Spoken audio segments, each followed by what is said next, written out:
Bonjour et bienvenue à notre webinaire dédié à l'audit de sécurité de Active Directory. Et on va attendre encore 2-3 minutes, histoire que tout le monde puisse se connecter.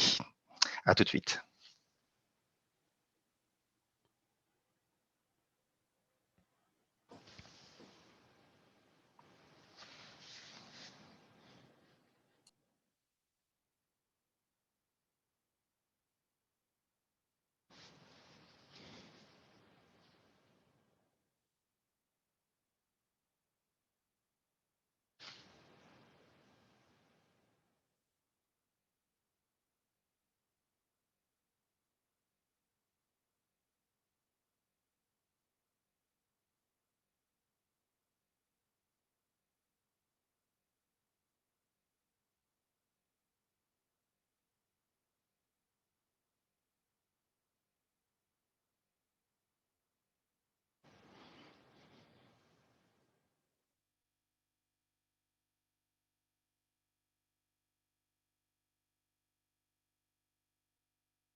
Très bien, je pense que nous sommes déjà assez nombreux de connecter, donc on va commencer. Tout d'abord, je vais me présenter. Je suis Xavier Borda. Je suis le responsable commercial et partenaire au sein de Semperis pour le secteur de la France, la Belgique et le Luxembourg. Alors, pendant cette session, je ne vais pas beaucoup intervenir. C'est surtout Mathieu qui va prendre la parole. Par contre, je vais intervenir plutôt en fin de présentation parce que vous pouvez bien sûr poser toutes vos questions dans la boîte de dialogue adaptée à ça.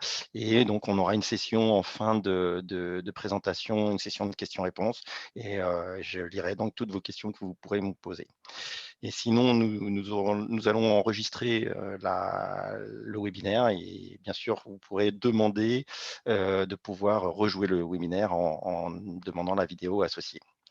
Donc, pour le coup, je vais laisser Mathieu se présenter et bien sûr dérouler le webinaire. Et je vous retrouve tout à l'heure. Merci Xavier. Juste pour... Ouais, tout est bon, le micro, c'est bon.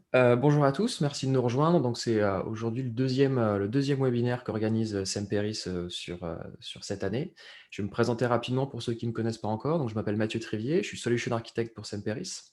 Moi, ça fait un peu plus de 12 ans maintenant que j'interviens sur les technologies Microsoft, qu'elles soient on-prem ou qu'elles soient dans le cloud, avec une forte composante à la fois sur l'identité et sur la collaboration. Donc, mon rôle, ça va être d'apporter un soutien, on va dire, technique dans toutes les phases d'avant-vente à nos partenaires, à nos clients et un petit peu dans la définition des solutions qui sont nécessaires. Aujourd'hui, on va discuter beaucoup de l'audit de sécurité de l'Active Directory. Dans le premier webinaire qu'on avait fait, on avait parlé d'un petit récapitulatif de ce qui avait pu se passer en 2020, des différentes attaques qu'on avait pu voir, de l'état un petit peu et pourquoi la sécurité de l'Active Directory était toujours important. Aujourd'hui, on va rentrer un petit peu plus dans le détail avec, il faut se poser la question aujourd'hui de quand date la dernière fois qu'on a fait un audit Active Directory, et même si on l'a fait récemment, pourquoi est-ce qu'il est important de continuer? Très rapidement, l'agenda pour aujourd'hui, on va commencer par regarder, revenir un petit peu sur les préceptes de pourquoi l'identité reste au cœur d'une stratégie globale de sécurité, hein, pourquoi l'identité prime par rapport à beaucoup d'autres technologies, tout du moins est prioritaire, si on peut dire. Ça va nous permettre d'introduire une solution qu'a présentée Sam Peris au mois de mars, qui s'appelle Purple Night. Vous pouvez voir, c'est marqué sur mon t-shirt. Une solution d'audit pour l'Active Directory qui va permettre justement de réaliser un audit de manière simple, mais surtout de manière intelligente par rapport aux risques que vous pourriez avoir par rapport à votre environnement. Derrière, on se focalisera par rapport aux risques qu'on va pouvoir voir sur une des failles qui a fait beaucoup de bruit en 2020, la faille Zero Logon, qui a été maintenant corrigée au fur et à mesure par Microsoft, mais qui aujourd'hui reste énormément répandue dans les environnements, malheureusement. Et on se rend compte que ne pas patcher un DC, ça peut ramener vite à la catastrophe. Et je vous ferai une petite démo de comment la catastrophe peut arriver très très vite. Donc on fera une petite démo à la fois de Purple Night pour vous montrer comment fonctionne l'outil, et puis aussi on ira dans plutôt une exploitation de la faille Zero Logon. On est bien sûr dans un but juste de faire une démo, hein. Le but n'est pas de vous montrer comment on fait de l'exploitation, mais on va aller voir un petit peu pourquoi cette faille, par exemple, reste très très importante. Et puis on conclura, avant une session bien sûr de questions-réponses, sur comment aussi Samperis peut aider au long terme sur ces problématiques. Je vais juste permettre de couper la caméra par rapport à ça, et puis on va pouvoir commencer. Juste en introduction, on va revenir sur un chiffre que j'avais déjà évoqué sur le premier webinaire, c'est un petit peu vous rappeler ce qui s'est passé en 2020. En 2020, on a quand même constaté une augmentation de 255% des attaques de ransomware, ce qui est quand même pas n'importe quoi.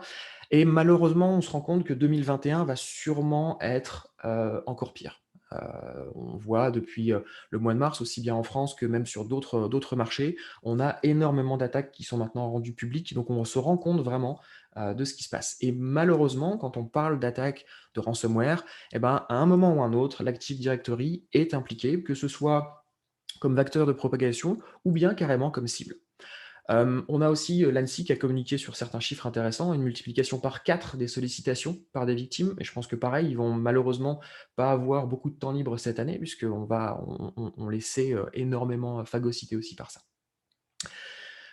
Si on revient un petit peu sur pourquoi l'identité reste clé. Aujourd'hui, avec l'évolution un petit peu des méthodes de travail, avec l'évolution des périphériques sur lesquels on travaille, eh ben, on se rend compte que ce qu'on connaissait comme étant les limites de l'entreprise, hein, le firewall, le réseau de l'entreprise, ben, malheureusement, aujourd'hui, ces limites, elles ont explosé. Aujourd'hui, on utilise des applications cloud, aujourd'hui, on travaille depuis son propre téléphone, depuis la maison, depuis son propre portable. Et donc, en fait, bah, on a un nouveau périmètre qui s'est créé. Et le périmètre qui fait aujourd'hui le plus de sens, eh ben, ça reste l'identité. L'identité au sens large, c'est très bien, mais pour quasiment 90% aujourd'hui des entreprises, eh ben, le centre de l'identité, la base de l'identité, ça reste quand même l'Active Directory. Et donc, par des principes de réplication, par des principes de synchronisation, on va aller utiliser cette identité dans d'autres systèmes. Mais ça veut dire une chose qui est très importante et qu'il faut garder en tête, c'est que si jamais l'Active Directory n'est pas sécurisé, bah derrière, par réplication, par synchronisation, rien ne l'est. Et donc, il va falloir se focaliser vraiment de manière très importante sur l'identité au sens large, mais de manière plus précise sur l'Active Directory, parce qu'on se rend bien compte que si jamais l'Active Directory vient à être compromis, eh bien, à nouveau, par réplication, par synchronisation, eh bien, les autres environnements vont être compromis. Donc, il faut qu'on regarde vraiment cette Active Directory en détail. Et puis, on parle beaucoup en ce moment du modèle Zero Trust, hein, qui essaye d'être appliqué à peu près partout. On a vu aux États-Unis où Joe Biden a mis une executive notice pour pousser les gens vers ce genre de modèle. Hein, donc, c'est vraiment quand même quelque chose qui est extrêmement d'actualité. Et le modèle Zero Trust, il suppose que le seul composant sur lequel on peut avoir foi, ben, ça reste l'identité. Alors, on va continuer à se focaliser sur pourquoi l'AD et pourquoi faire un audit de sécurité. On peut se dire que l'AD, ça tourne depuis des années. Ouais, effectivement, c'est vrai que l'AD aujourd'hui, ça reste une cible, mais l'AD, ça fonctionne. L'AD, Active Directory, Directory Services, ça a été présenté en 96, ça a plus de 20 ans, c'est disponible depuis Windows 2000, et il faut se dire que l'architecture d'Active Directory, globalement, n'a pas évolué depuis. Donc, Active Directory est totalement inadapté, de facto, aux challenges qu'on peut rencontrer aujourd'hui. Et on sait que c'est quelque chose qui aussi a des déploiements qui sont relativement anciens. Ça peut être des déploiements qui ont plus de 10 ans, plus de 15 ans, voire même plus de 20 ans. Pour les tout premiers déploiements qui ont pu être faits, on prend des très très grands environnements à plusieurs centaines de milliers d'utilisateurs. Ils ont pu être faits directement dans les années 2000 et aujourd'hui, malheureusement, toujours être dans ce même état. Donc, c'est un système qui fonctionne. Aujourd'hui, l'AD, ça peut être des dizaines, des centaines, des milliers de transactions, des millions de transactions de modifications par jour. Au fur et à mesure des années, on est venu greffer Office 365, on est venu greffer du Exchange On-Prem, on est venu greffer plein de choses, ce qui fait que c'est un environnement qui vit énormément et qui est modifié tous les jours. Donc c'est pour ça que même si aujourd'hui, quand on discute avec des clients, avec des prospects qui nous disent « Ouais, on a fait un audit Active Directory il y a 2 ans, il n'y avait pas grand-chose, c'était bien. » Ouais, mais depuis 2 ans, depuis 1 an, depuis une semaine, l'Active Directory, il a vécu, l'Active Directory, il a changé. Et peut-être qu'il y a de nouvelles choses qui ont été introduites, ou bien il y a de nouvelles failles qui ont été découvertes. Et donc, on a besoin d'aller vérifier si notre environnement est quand même sécurisé. Et puis, l'Active Directory, ça reste un petit peu comme le parent pauvre, parce que ça marche bien, ça n'a pas forcément besoin de beaucoup de maintenance, tout du moins c'est ce que les gens croient, et donc ça a fait pendant très longtemps l'objet de d'un traitement comme étant un serveur Windows classique, sans besoin particulier. Active Directory, il faut vraiment le voir comme une application particulière qui nécessite à la fois une gestion des privilèges, à la fois la mise en place dans un PRA, à la fois du patch, et on y reviendra après pourquoi c'est très important, et aussi donc se poser la question tous les trimestres, tous les 6 mois, tous les ans à minima, de dire quel est l'état de la configuration d'un Active Directory et comment je vais l'améliorer. Et donc malheureusement, ce genre de choses qui sont assez rarement faites, fait qu'on ouvre complètement la porte à des attaques. Alors pour ceux qui étaient présents, il y a à peu près 1 mois et demi quand j'ai fait le premier webinaire sur un petit peu aussi les stratégies de sécurisation, j'avais donné 2 best practices sur, on va dire, le niveau 1 ou le niveau 0. Qu'est-ce que chaque client ou chaque entreprise devrait faire pour aller vers un minimum de sécurisation de l'Active Directory? Eh bien, dans les 2 premiers, si vous vous souvenez, c'était 1, réaliser un audit de sécurité de l'infrastructure et 2, patcher les contrôleurs de domaine. Et on va voir aujourd'hui pourquoi ça prend énormément de sens, parce qu'on va découler un petit peu ce que propose Purple Knight, et puis dans un deuxième temps, on ira voir ce qui est très facilement identifiable par quelqu'un qui arriverait à se connecter à un réseau, et je ne parle pas de le compromettre, je parle juste de s'y connecter, et puis 2, aussi à quelle rapidité on va pouvoir compromettre derrière le réseau. Alors, cette réponse par rapport aux besoins d'audit, hein, on est, alors sur le marché français, on connaît, très bien, notamment Ping Castle, qui est déjà un outil, existant. Aujourd'hui, Sam Perris a voulu proposer un outil communautaire, qui s'appelle donc Purple Knight et qui va proposer à faire de l'assessment d'environnement Active Directory. L'idée, c'est qu'aujourd'hui, Sam Perris bénéficie d'un grand nombre d'experts Active Directory et au sens plus large de toute l'identité côté Microsoft. On a un cumul de 65 ans de MVP, si je ne dis pas de bêtises, avec des gens qui sont extrêmement connus sur la scène internationale. Et donc, ils ont voulu mettre en commun leurs connaissances, leurs besoins pour donner à la communauté, et je dis bien donner puisqu'on parle d'un outil qui est totalement gratuit, un outil qui va permettre de faire de l'assessment et aussi de faire des recommandations sur comment sécuriser son Active Directory. C'est un peu notre participation au fait de développer un petit peu vous m'excuserez de l'anglais, mais d'awareness autour d'Active Directory et pourquoi on a besoin de le sécuriser. Alors, Purple Knight, si vous voyez sur mon écran, purple-night.com, le site est public, vous pouvez aller demander directement, on avait invité les gens à le faire avant le webinaire, mais vous pouvez aller directement télécharger l'outil sur le site, ou tout du moins demander l'accès. C'est quelque chose qui est très simple à exécuter, j'invite tout le monde à le faire et pouvoir commencer à regarder un petit peu ce qui se passe, ce qui en ressort. Bien sûr, on va l'exécuter après dans un environnement de démo et vous allez voir ce que ça donne. Alors, l'idée, on s'est positionné sur un certain nombre d'indicateurs. On va aller à la recherche d'un certain nombre d'indicateurs d'exposition, d'indicateurs de compromission. Aujourd'hui, on en a à peu près 60 qui sont déjà répertoriés, donc ma capture n'est plus bonne, on en a plus 50, on est passé à 63 si je ne dis pas de bêtises. Notre vision, c'est de pouvoir monter à une centaine d'indicateurs d'ici le milieu de l'année, fin juin. Et puis aussi, c'est de travailler avec la communauté pour que toutes les nouvelles menaces qui sont identifiées autour de l'Active Directory, on puisse au plus vite les intégrer dans l'outil pour que derrière toute la communauté puisse bénéficier du plan de remédiation et de l'identification de ces failles. On a une corrélation avec le Mitre Attack. Ça nous permet de faire tous les plans de remédiation qui découlent directement du Mitre. Donc on a vraiment une guideline qui est faite par ce framework. Derrière, on travaille aussi à intégrer d'autres frameworks, typiquement celui de l'ANSI, enfin la checklist de l'ANSI, pardon, également la partie, le GUI, qui est l'équivalent allemand de l'ANSI. Donc on travaille vraiment à intégrer le plus d'indicateurs possible pour que l'analyse soit réellement totalement exhaustive. Alors, comment ça va fonctionner? Parce que souvent, les outils, c'est bien, il faut les installer, c'est un petit peu compliqué. Là, on a voulu vraiment se positionner comme étant un attaquant. On va se positionner comme un attaquant et on va essayer de voir ce qu'un attaquant pourrait voir. Et c'est pour ça que je dis, on se positionne réellement comme étant connecté à un réseau, mais sans aucune installation nécessaire, sans aucun privilège requis. J'ai simplement un utilisateur authentifié de l'AD, c'est-à-dire que je prends n'importe quelle machine qui serait avec une session qui serait restée ouverte, et je vais pouvoir commencer à faire de la découverte. Alors le but, c'est pas de tenter de faire, on ne fait pas du pen test, Le but, c'est d'aller voir les exploitations possibles qu'il serait faire pour aller faire de l'élévation de privilèges, aller faire de la reconnaissance, aller faire toutes ces choses-là. Donc derrière, on a un outil aussi complémentaire, vous voyez sur la capture, hein, qui est issue d'un document de l'ANSSI. Il y a plein d'autres outils qui permettent, eux, vraiment d'aller faire de la reconnaissance et d'aller un peu plus loin. Bloodhound, typiquement, Mimikatz aussi. Nous, en fait, on va vraiment se positionner exactement pareil, sauf que nous, on va aller tenter juste de faire de la reconnaissance.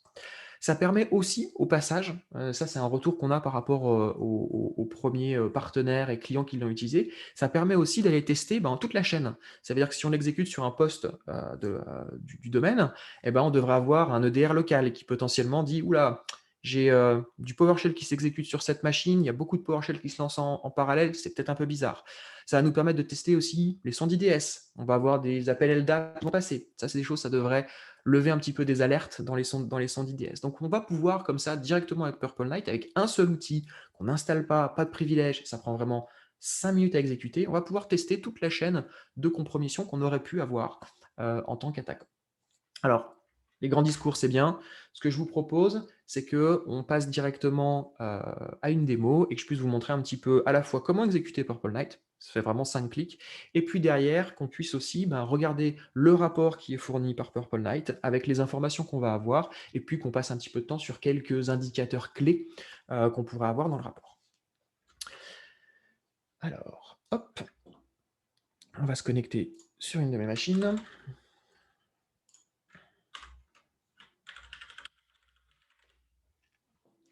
Donc, comme je vous le disais, Purple Night, pas d'installation, c'est simplement un zip que j'ai dézippé et que je vais pouvoir maintenant exécuter. À ce niveau-là, on va avoir donc on essaye de maintenir, et de mettre des nouvelles versions le plus rapidement possible, hein. On a déjà, depuis le mois de mars, 3 ou 4 versions qui sont sorties avec des nouveaux indicateurs, avec des corrections. Donc voilà, on travaille énormément sur l'évolution de cette solution, même si elle reste gratuite.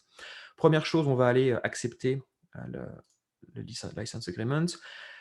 C'est une question qui revient beaucoup quand on exécute, Purple Night. Il n'y a aucune information qui remonte vers Semperis. Ça peut faire l'objet, tourner dans un environnement, totalement isolé. L'idée n'est pas vraiment de collecter des informations depuis l'outil, c'est vraiment de pouvoir faire de l'audit. À partir de ce moment-là, je vais pouvoir choisir ma forêt et ou mes domaines que je vais vouloir auditer. Dans mon environnement, c'est relativement simple, monoforêt, monodomaine. Derrière, on va avoir toute la liste des indicateurs qui sont présents. Vous verrez que par défaut, il y en a un qui n'est pas coché, c'est la vulnérabilité 0 logon. Pourquoi? Parce que ça nécessite d'aller interroger l'ensemble des décès pour pouvoir aller voir cette information pour chaque décès. Donc, dans des environnements qui sont très importants ou très distribués, c'est des choses qui peuvent prendre beaucoup de temps. Donc, par défaut, on ne l'a pas mis. Je suis dans un environnement simple. Nous, on va aller analyser l'ensemble de mes indicateurs. Mais vous pouvez retrouver directement ou bien vous focaliser sur certains indicateurs et pas d'autres. Et je vais pouvoir lancer mes tests. Et à partir de ce moment-là, en arrière-plan, j'ai un certain nombre de scripts PowerShell qui vont se lancer et qui vont aller tester l'ensemble de ces indicateurs. Une fois que mon assessment est terminé, vous le verrez, hein, ça prend 15 secondes dans mon environnement, ça va très très vite, on se retrouve avec un score global. Il faut se dire que 82, là, c'est un score qui est, je vais dire, quasiment exceptionnel. Jusqu'à présent, j'ai eu l'occasion en un mois et demi de faire une vingtaine d'assessments. Le score moyen que j'ai pu constater, c'est 57%. Donc on est vraiment sur des scores qui sont relativement bas, le meilleur étant 74. Donc on est vraiment sur des scores qui sont relativement bas et ça a permis également aux clients de voir un petit peu les problèmes qu'il y avait dans l'environnement et pourquoi pas de mettre en place, par rapport aux recommandations qui sont issues de Purple Night, les mettre un plan de remédiation en place pour pouvoir aller corriger, je vais dire, le plus gros très rapidement et puis derrière faire un plan sur un plus long terme pour les choses un peu moins importantes ou bien qui auraient un effet de bord sur des applications, sur d'autres choses. Donc on retrouve ici 64 indicateurs testés, 51 qui sont ouverts, 12 indicateurs d'exposition qui ont été trouvés et un qui n'a pas réussi à fonctionner. Donc on va aller voir, on peut directement sauvegarder notre rapport, format HTML ou format PDF. On peut également le voir. Et à partir de ce moment-là, on va rentrer directement dans le détail de cette partie de cet assessment. Donc on va retrouver les informations à propos du domaine, combien de domaines on a testé, combien de temps ça a duré, quel utilisateur a été utilisé, et puis on va arriver directement sur les indicateurs. Donc on retrouve nos indicateurs, là où on a des problèmes, potentiellement ceux qui n'ont pas pu être exécutés, et on va voir qu'il y a des explications.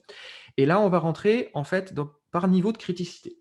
On va retrouver en premier directement vraiment les IOE qui sont critiques. Et là, je vais dire qu'on n'est pas forcément sur de l'IOE, on est plutôt sur de l'IOC. C'est-à-dire là des indicateurs de compromission.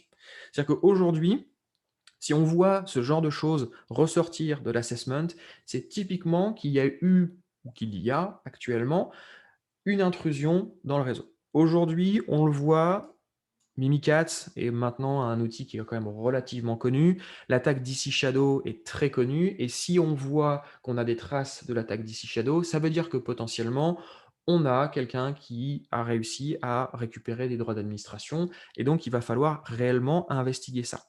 Ce que l'outil va faire, c'est que directement, par rapport à cet indicateur, on va retrouver à quelle catégorie déjà du Mitre Attack ça correspond, la description typiquement de cette vulnérabilité, pourquoi est-ce que c'est une potentielle compromission, et surtout on va retrouver directement la machine qui a été concernée par cette attaque. Donc ça va permettre très rapidement d'identifier là où les machines qui peuvent être problématiques et de continuer mon investigation. Donc là, typiquement, ce genre de machine, vous l'éteignez, vous la déconnectez du réseau et vous commencez à vous poser d'autres questions. Si on continue un petit peu sur les autres indicateurs qui vont être, dans notre cas, critiques, on a ici un changement sur l'objet admin SD holder. Alors, pour ceux qui ne sont pas familiers encore avec cette notion-là, l'admin SD holder, c'est typiquement l'ACL qui va s'appliquer sur l'ensemble des objets à privilège, l'ensemble des comptes à privilège d'Active Directory. Donc, typiquement, si vous avez des modifications qui ont été faites là-dessus, ça peut être une tentative pour pouvoir aller justement récupérer des privilèges sur tous les objets à privilège, tous les comptes à privilège qui sont dans l'Active Directory. Donc pareil, ça c'est des choses, on voit ici typiquement qu'on a une modification qui est relativement récente, à voir si on est capable de l'expliquer. Il peut y avoir des cas, très rares, où on peut aller modifier l'admin SD holder, mais dans la plupart des cas, on a une modification ici du Entity Security Descriptor, ça veut dire des permissions, et donc là on a potentiellement une compromission qui est venue s'installer. Une fois qu'on sera passé sur nos IE critiques, on va aller sur les IE, on va dire, additionnels. Ceux-là, ça va être des IE qui sont moins graves, mais qui peuvent donner des pistes pour pouvoir avoir une amélioration de la sécurité au niveau de l'Active Directory. Ça peut être typiquement l'utilisation du built-in admin. C'est quelque chose qui n'est pas recommandé par Microsoft, c'est quelque chose qu'on sait qui n'est pas une bonne pratique, on doit avoir des comptes d'administration nommés. Et bien ça, typiquement, on voit qu'on a eu une utilisation sur les 2 dernières semaines. Il y a peut-être un travail à faire pour que les gens arrêtent d'utiliser ce compte-là, voire même, pourquoi pas, désactiver ce compte. On a des changements dans les groupes à privilèges au cours des 7 derniers jours. Ça peut être normal, ça peut aussi faire l'objet d'une compromission qui est en train de se mettre en place, où on a un attaquant qui est venu récupérer des droits. On a des changements au niveau du SID History. Ça, c'est typiquement quelque chose qu'on peut voir dans un cas de l'attaque DC Shadow, où l'attaque DC Shadow va nous permettre d'aller, je ne sais pas, injecter le SID du domaine admin dans mon SID History. Comme ça, je ne fais pas partie du groupe, mais je peux récupérer les droits qui sont associés. Donc on va avoir des choses qui sont très intéressantes. Et là, si vous voyez ici, on a 2 choses qui sont bien corrélées. On a un changement récent dans le SID History, et j'ai aussi un well-known SID dans un SID History. On va aller voir un petit peu plus en détail. Et là, on se rend compte que potentiellement, ça peut être un acteur malfaisant qui a tenté déjà d'aller faire ça. Donc on va regarder ça, et puis on retrouve que ce changement récent, il est effectivement pour le même utilisateur. Et si vous avez l'œil, vous pouvez identifier que ce SID, il n'est pas inconnu, c'est celui du groupe domaine admin. Donc on va avoir comme ça un ensemble de warnings qui vont être levés et qu'on va pouvoir investiguer au fur et à mesure dans le but d'aller vraiment améliorer la stratégie de sécurité de l'Active Directory. Et puis on en a qui sont plus informationnels, où on va avoir des changements dans les GPO qui ont été faits sur les X derniers jours. Ça peut être normal, ça peut être aussi quelque chose qui doit nous attirer l'œil. On a cette notion de le groupe Protected User, pour ceux qui ne sont pas familiers avec. La notion du Protected User Group, c'est quelque chose qui a été introduit avec Windows Server 2012 R2, donc ça date pas d'hier, qui permet d'éviter d'utiliser des systèmes de chiffrement faibles dès qu'on vient se connecter à une machine. Et ça, malheureusement, quand on discute avec nos clients, avec nos partenaires, en fait, c'est des choses qui sont assez peu connues et assez peu mises en œuvre. Alors, elles sont un peu contraignantes, mais elles permettent de garantir une sécurité du mot de passe ou du hash, plus que juste si on se connectait avec un compte normal. Donc, on va retrouver comme ça donc tout un ensemble d'indicateurs. Alors, on ne va pas tous les passer en revue parce que sinon on prendrait quasiment 2 heures, mais on a comme ça des choses qui sont remontées. Et puis derrière, un indicateur qui n'a pas pu tourner, bah, typiquement c'est LAPS. Pourquoi? Parce que j'ai pas LAPS dans mon environnement, donc eh ben, il n'a pas réussi à tourner parce qu'il ne trouve pas les informations nécessaires. On va avoir ensuite un petit peu d'informations sur chaque catégorie, par rapport à la délégation, par rapport aux sécurités de compte, par rapport à Kerberos, par rapport au GPO. Et puis derrière, bah, voilà, on peut aller lire directement sur chaque indicateur. On va avoir à chaque fois, comme je disais, la description, le résultat et si jamais on a un résultat qui apparaît, potentiellement, comment est-ce qu'on va aller faire de la remédiation à ce niveau-là. Donc vraiment un outil qui est très, très simple à utiliser, qui prend, quelques minutes, on va dire, dans un environnement, de taille normale. Si je peux vous donner un exemple d'un environnement, extrêmement important qu'on a pu tester il n'y a pas si longtemps. On parle d'un environnement avec à peu près 80 000 utilisateurs, des décès répartis dans le monde entier, à peu près 130 décès. Donc on a testé les 130 décès, notamment à la recherche du zéro logon. L'analyse complète a pris 4 heures. Donc 4 clics, 4 heures d'attente et derrière on a notre information qui est sortie avec, bah, toutes les informations qu'on va pouvoir voir ici. J'essaie juste de trouver un exemple. Hem, Par exemple, on va retrouver des mots de passe qui n'expirent jamais. Ça, c'est des choses qui sont très classiques, mais qui malheureusement, des fois, passent un petit peu on se retrouve, pardon, avec un compte d'administration, dont le mot de passe n'expire jamais ou n'a pas été changé depuis, 2 ans. Bon, ça, c'est des choses qui sont très courantes, mais qui sont très faciles à corriger. Je vais revenir un petit peu sur ma présentation, maintenant qu'on a pu, faire une petite démo. On va se focaliser sur une faille, sur un Ouais, une faille qui a été identifiée l'année dernière, qui est le zéro logon, qui est très importante et qui, et bien, malheureusement, sur les quelques audits qu'on a eu l'occasion de faire, au cours des mois et demi qui viennent de s'écouler, quasiment systématiquement, on a trouvé un décès qui était sensible au zéro logon. Et ça, aujourd'hui, c'est vraiment quelque chose qui est critique. Donc, pour revenir sur le zéro logon et un petit peu vous donner on va dire de la matière par rapport à pour ceux qui n'ont pas forcément toutes les informations. Le zero logon, c'est une faille du protocole NRPC le protocole NRPC qui permet l'authentification des machines et des utilisateurs. Bon, voilà. En exploitant cette vulnérabilité, on peut potentiellement aller remettre à zéro, ou tout du moins vider le mot de passe d'un DC, ce qui nous permet ensuite d'aller se connecter comme étant ce DC et donc d'aller récupérer typiquement des hashes qui peuvent être stockés sur ce DC, notamment celui d'un administrateur, celui du KRBTGT, et puis d'aller derrière exploiter ces informations, soit pour aller se forger un golden ticket, soit pour aller faire du pass de hash et se compromettre complètement l'environnement. Donc ça, c'est vraiment quelque chose qui a été identifié comme une faille critique. On a eu un score CVSS qui est le score maximum, 10 sur 10. On a eu une emergency procedure de la part du Cyber Security and Infrastructure Security Agency, qui est l'établissement officiel aux États-Unis. Ça veut dire que tout ce qui était public et parapublic a eu 24 heures pour appliquer ce patch. C'est une directive vraiment qui a été faite. Et globalement, l'exploitation aujourd'hui de cette faille, elle va prendre quelques minutes. Aujourd'hui, tous les outils ont été mis en place. Je ne vous donnerai pas où les télécharger, mais si vous utilisez Google, je pense qu'il vous faut 2 minutes pour trouver tout ce qui va bien, tous les POC nécessaires pour exploiter cette vulnérabilité. Microsoft l'a corrigé depuis. Au mois d'août 2020, on a eu un premier patch qui est sorti qui permet déjà de mitiger ce problème. On a un deuxième patch qui est sorti en février 2021 qui a permis complètement de corriger ce problème. Et entre-temps, on avait, donc quand je dis 4 phases simples, on avait un premier patch en août, on avait 2 variables de registre à changer et un deuxième patch qui est sorti en février pour vraiment être complètement sécurisé par rapport à cette situation. Ça, aujourd'hui, comme je vous le disais, j'ai eu l'occasion de faire à peu près une quinzaine d'audits, 15-20 audits depuis un mois et demi. Quasiment à chaque fois, j'ai trouvé un décès qui était vulnérable au zéro logon. Et donc, ça veut dire un décès, c'est quelque chose que n'importe quel utilisateur authentifié va pouvoir identifier également, et donc un attaquant va pouvoir cibler directement.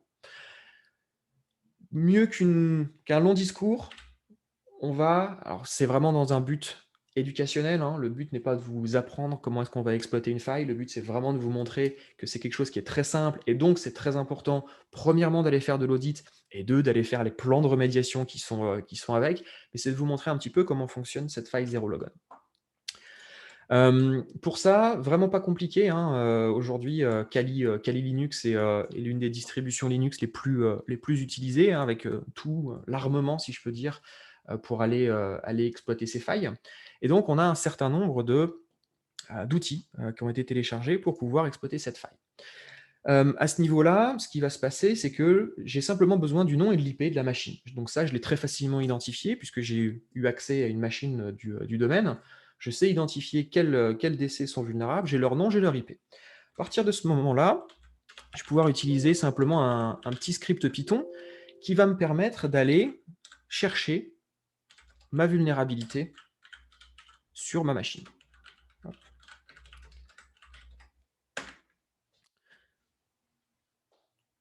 Toujours à ce moment-là que vous trouvez quelque chose qui ne va pas. Hop, DC. Oui, si je fais une faute de frappe.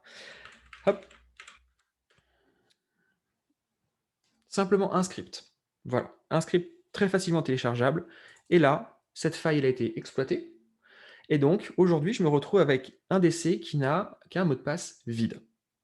Donc, qui dit mot de passe vide dit, bah, je vais pouvoir typiquement m'y connecter en tant que ce DC et récupérer l'ensemble des hashes qui sont disponibles à ce niveau-là. Donc, je vais pouvoir utiliser un deuxième script maintenant, avec quelques informations qui sont liées à cette machine, et puis me connecter en tant que, ça, me connecter en tant que le DC lui-même. On me demande un mot de passe. Typiquement, ce mot de passe, il a été mis à vide. J'appuie sur Entrée. Et vous voyez qu'ici, je viens de récupérer très facilement un certain nombre de hashes, dont celui de l'admin du domaine, dont celui du KRBTGT, et puis aussi potentiellement d'autres comptes d'administration qui se seraient connectés à cet environnement. Très rapidement, ce que je vais faire, c'est que je vais quand même les sauvegarder, ça peut toujours être utile, histoire de pouvoir récupérer tout ça, disparaître, ne pas laisser de traces et ensuite pouvoir me connecter ailleurs. Et puis derrière, une fois qu'on a ces informations-là, on va pouvoir, comme je le disais, soit se forger un golden ticket en utilisant le KRBTGT, soit pourquoi pas, aller récupérer, se connecter avec un autre compte. Et donc on a très facilement encore les outils qui vont nous permettre d'aller nous connecter avec, cette fois-ci, non pas le DC en lui-même, mais avec l'admin. Et pour ça, on va avoir besoin du hash. Et ce hash, on l'a bien entendu à disposition juste au-dessus.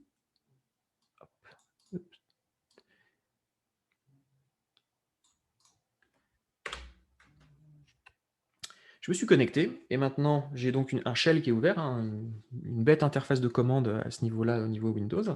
Et si je fais Who am I, je suis donc maintenant connecté en tant qu'administrateur. Et donc j'ai récupéré l'admin du domaine en, si je ne dis pas de bêtises, 3 ou 4 minutes. Et donc à partir de ce moment-là, je vais pouvoir, pourquoi pas, aller récupérer une partie du registre. Ça peut être intéressant d'avoir une partie du registre. Et puis derrière, je vais pouvoir le récupérer sur ma machine.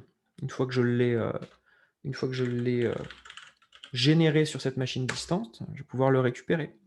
Et puis, histoire d'être quand même safe, on pourra le supprimer après. Mais c'est pour vous montrer vraiment que voilà, en quelques minutes, j'ai réussi à récupérer l'admin du domaine d'une machine. Tout ça avec une vulnérabilité qui est très facilement identifiable. Et pour vous montrer ça, maintenant qu'on a montré comment exploiter cette vulnérabilité, on va voir comment est-ce qu'on peut la détecter directement avec Purple Night. On va se connecter sur cette pauvre machine qui vient de se faire avoir. Et donc, vous voyez que j'ai toujours Purple Night et que j'ai exécuté ici mon outil. Donc, de la même manière, j'ai eu un score qui était relativement bon parce que c'est un environnement qui a été sécurisé de manière importante, hein. On a fait un ensemble de travaux, toute une liste de remédiation pour que l'AD soit vraiment sécurisé, hein. Là, on est sur des chiffres qui sont... il y a un gros travail qui a été fait à ce niveau-là, sauf que on a laissé un DC, un 2012 R2, qui traînait dans un coin, et puis qui était malheureusement complètement vulnérable au zéro logon. Donc ça, on peut très facilement l'identifier. C'est simplement une requête qu'on va lancer auprès du DC. Donc c'est pourquoi Purple Knight, en fait, va aller chercher l'ensemble des DC, va aller tester l'ensemble des DC, c'est pour ça que les analyses peuvent prendre du temps dans des environnements distribués, à la recherche de cette vulnérabilité, parce que si jamais vous lancez un assessment, et que vous vous rendez compte qu'il y a cette vulnérabilité qui est présente dans votre environnement, je vous invite à faire une campagne de patch le plus rapidement possible, histoire d'être sécurisé, puisque, comme je viens de vous le montrer, n'importe qui rentrerait, quelqu'un vraiment qui prend le poste, quelqu'un qui oublie de verrouiller son poste, et puis je me pose à son poste et je peux commencer à taper quelques commandes. À partir de ce moment-là, c'est terminé. Et on voit que ça va tellement vite actuellement et qu'on a vraiment une augmentation du ransomware, du vol de données, qu'aujourd'hui, c'est des choses dont on ne peut pas se passer. Donc faire de l'audit, c'est essentiel pour des questions, je vais dire, à long terme de sécurisation, mais aussi pour des questions immédiates. C'est qu'il y a des choses comme ça qui traînent encore dans les environnements AD, qui peuvent être une compromission sous quelques minutes. Alors, c'est bien de faire de l'audit AD. On est d'accord, c'est quelque chose qui est très important et que toutes les entreprises devraient faire. Par contre, ça peut nécessiter aussi d'aller sur du, on va dire, plus long terme. Comme je le disais, l'Active Directory, c'est un environnement qui vit énormément. Donc on va faire un assessment de notre Active Directory aujourd'hui. OK, très bien. Mais demain, on a peut-être quelqu'un qui va nous créer une nouvelle backdoor, un compte avec un mot de passe très faible qui va être mis parce qu'on n'a pas forcément la politique de mot de passe adéquate qui est mise en place. Une nouvelle application qui va venir, se greffer. Quelqu'un qui a des besoins et puis on va donner un compte de service, auquel on va donner un certain nombre de privilèges. Donc en fait, on ne va pas s'amuser à faire de l'audit potentiellement tous les jours. Ça serait une perte de temps. Par contre, ça peut être intéressant ensuite d'avoir un système de monitoring plutôt sur du long terme, hein, du temps réel, et c'est ce que Samperis va pouvoir aussi proposer, on va dire, sur sa suite commerciale. Donc dans un premier temps, en fait, on suit le framework du NIST avec les phases avant, pendant et après une attaque. Donc en fait, on va se retrouver avec Purple Knight qui correspond typiquement à avant une attaque, c'est vraiment le début du début de la chaîne, mais aussi, pourquoi pas, et c'est quelque chose de très important, ça peut se retrouver également après une attaque. Potentiellement, on peut avoir, dans le cas d'une compromission, besoin d'aller faire de l'investigation numérique, d'aller rechercher ce qui s'est passé dans l'Active Directory, ou bien si on a potentiellement encore des backdoors qui sont présentes, Purple Knight peut répondre aussi à ces besoins en allant justement chercher un petit peu tous les changements qu'il y a pu avoir dans les derniers jours, ou bien tous les IE, IOC qui peuvent être encore présents.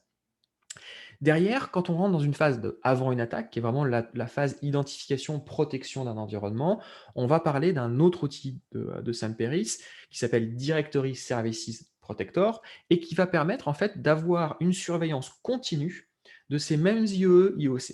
Et quand je dis même, on est même au-delà de ça, c'est qu'aujourd'hui on intègre 72 indicateurs au sein de DSP parce que, vu qu'on l'exécute avec un serveur qui a un tout petit peu plus de droits, on peut aller voir des choses de manière un petit peu plus profonde. Donc DSP va pouvoir directement faire de la surveillance en temps réel et puis faire de manière prévue de l'audit de vulnérabilité pour être sûr que tout se passe bien. La deuxième capacité de l'outil, ce qui est aussi relativement important dans ce genre de scénario, c'est si on détecte quelque chose. Aujourd'hui, on est capable de détecter des chaînes de compromission qui sont en train de se mettre en place. J'ai des modifications dans certains groupes, j'ai des modifications dans certains objets. Attention, je dois lever des alertes et puis derrière, alerter justement à ce niveau-là. Alors, on a on va dire, trois grandes familles d'alertes. La plupart des outils du marché aujourd'hui s'en contentent de deux, c'est-à-dire envoyer du mail et s'intégrer à un SIEM pour que derrière, on ait une équipe SOC qui puisse intervenir. Le positionnement de Samperi, c'est un petit peu différent, où nous, on a pensé que, vu qu'on détecte l'attaque, autant faire de la remédiation tout de suite. Et donc, en fait, l'outil DSP a les capacités à faire de l'autoremédiation instantanée. C'est-à-dire que, je prends un exemple le plus bête possible, mais qui parle toujours à tout le monde. Demain, j'identifie quelqu'un qui vient se rajouter dans un groupe domaine admin. Ça, c'est quelque chose qui, dans mon environnement, ne doit jamais arriver. L'outil va pouvoir le détecter et en quelques secondes va pouvoir l'annuler. Donc on revient à une situation nominale, on casse complètement une chaîne de compromission qui serait en train de se mettre en place, voire même qui serait dans les dernières étapes, on va dire, de la compromission. Et au moins, on est sûr que soit on a freiné l'attaquant, et donc les équipes SOC qui ont également été notifiées via du CIEM, via du mail, vont pouvoir investiguer et terminer l'attaque, ou bien on va pouvoir carrément casser complètement la chaîne de compromission et être sûr qu'on n'aura pas de soucis complémentaires par rapport à ça. Donc ça, c'est les 2 grandes fonctionnalités qui vont être, c'est vraiment de la détection et de la réponse intégrée à l'outil. Donc ça, pour les personnes que ça pourrait intéresser, c'est un deuxième outil de Semperis qui s'appelle Directory Services Protector, qui va répondre à toute cette, partie de, monitoring, on va dire, en temps réel et surtout réponse à un incident, que ce soit de la réponse à un incident automatique ou que ce soit de la réponse à un incident manuel. Ça arrive toujours d'avoir un admin qui, à un moment oups et qui s'est trompé, qui a remis le mot de passe d'un utilisateur au lieu d'un autre. Et ben, c'est des changements aussi qu'on va pouvoir défaire de manière, manuelle et donc qui vont permettre, ben, on va dire, de se passer d'un outil de sauvegarde Active Directory, puisqu'on aura la capacité à revenir sur n'importe quel changement qui a eu lieu dans l'Active Directory. 11h42, on arrive un petit peu à la fin de cette présentation. On va essayer de rester dans les temps et garder un petit peu de temps pour faire un certain nombre de questions-réponses. J'espère que le sujet vous a plu. J'espère que le sujet est intéressant pour vous. Je vous invite encore une fois à télécharger Purple Night. Comme j'ai dit, outil gratuit. Exécutez-le dans votre environnement. Vérifiez avec les gens de la sécurité avant de le faire, parce que ça risque d'allumer quelques cases. Mais exécutez-le, regardez un petit peu le score que vous avez. Si jamais vous voulez qu'on passe un petit peu de temps ensemble pour analyser, vous faire un retour, vous faire des recommandations par rapport à ça, n'hésitez pas. Vous avez mon mail directement sur la slide que vous voyez. N'hésitez pas à me contacter. On peut passer une demi-heure ensemble à regarder un petit peu ce qui s'est passé dans un audit, essayer de voir comment est-ce qu'on va pouvoir améliorer et essayer de voir surtout la criticité potentielle de ce qui a été identifié.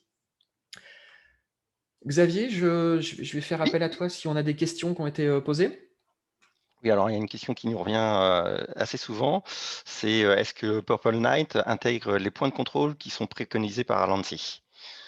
Alors, bonne question. On en a déjà actuellement une partie. On a à peu près 25% de la checklist, ou du moins des indicateurs qui font partie de la checklist de l'ANSSI, qui sont déjà dans Purple Night.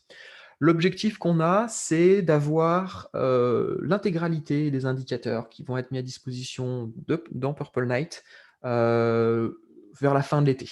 Le but, s'il y a quand même un grand nombre d'indicateurs, on a pas loin moins de 60 65 indicateurs qui sont spécifiques à l'ANSSI. On sait que c'est très important pour le marché français, donc on va l'intégrer directement dans Purple Night à horizon fin de l'été. D'accord. Après, il y a une question concernant Purple Night et DSP. Donc, est-ce que les indicateurs qui sont inclus dans Purple Night sont les mêmes que ceux qui sont dans l'outil DSP? Alors, on a même plus d'indicateurs dans la partie DSP parce qu'on a un tout petit peu plus de droits, donc on peut aller fouiller un petit peu plus dans la partie DSP. Aujourd'hui, comme je disais, on a 64 indicateurs dans Purple Night, on en a 71 dans DSP, donc on en a 5 en plus. Et on va aller améliorer ça au fur et à mesure. Donc, selon un indicateur qui serait plutôt public, il sera intégré à la fois dans Purple Night et dans DSP. Un indicateur qui serait un petit peu plus complexe à aller analyser, qui nécessiterait un peu plus de droits, ne sera intégré que dans DSP. D'accord. Et une question sur l'audit et la fréquence. À quelle fréquence doit-on faire un audit avec Purple Night? Alors pour moi, à minima, ça serait vraiment à minima, ça serait 2 fois par an. On peut se dire que, vu que ça prend pas énormément de temps, c'est des choses qu'on peut planifier tous les trimestres, d'avoir, tous les trimestres un audit qui est fait. Ça nous permet de voir un petit peu l'évolution, s'il y a des nouvelles choses qui sont venues, se greffer et surtout, ça peut être intéressant de faire tourner un audit à la fin d'un projet qui a inclus l'AD. Typiquement, un déploiement d'une nouvelle solution qui a nécessité des privilèges dans l'AD, qui a nécessité de la configuration dans l'AD, et bien, après la mise en place de cette solution, et ben, c'est réaliser un petit audit pour voir si on n'a pas ouvert quelques portes dans notre Active Directory parce qu'on a été un peu trop vite dans la mise en place de l'outil ou bien que l'outil, des fois, nécessitait un peu trop de droits par rapport à ce qui devrait être donné. Pour l'instant, j'ai pas d'autres questions. N'hésitez pas si vous en avez. N'hésitez pas aussi si vous avez pu faire tourner l'outil et que vous aviez un résultat qui vous pose des questions, s'il y a des indicateurs qui vous semblent un peu bizarres ou si vous voulez des détails par rapport aux indicateurs, surtout pas hésiter. Et on se laisse encore une petite minute, voir s'il y a d'autres questions qui arrivent. Et puis sinon, nous permettra d'avoir un petit quart d'heure avant la pause déjeuner pour que chacun puisse vaquer à ses occupations.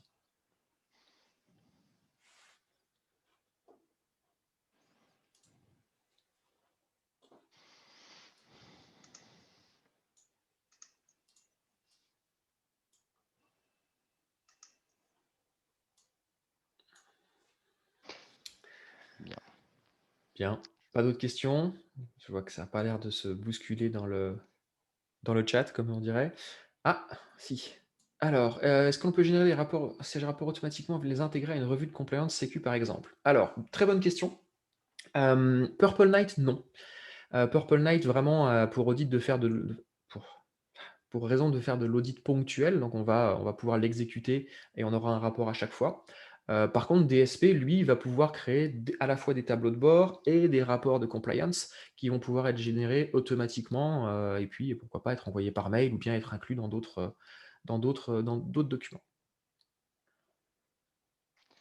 Alors, juste Mathieu, tu n'avais pas bien lu la question, hein, pour que tout le monde, je ne sais pas si tout le monde peut lire la question. C'était: est-ce que l'on peut générer ces rapports automatiquement afin de les intégrer à une revue de compliance sécu, par exemple? Voilà, je relis bien la question. Pardon. Et donc la réponse est dans Purple Night, non, on peut le faire manuellement. DSP par contre permet de faire tous ces rapports.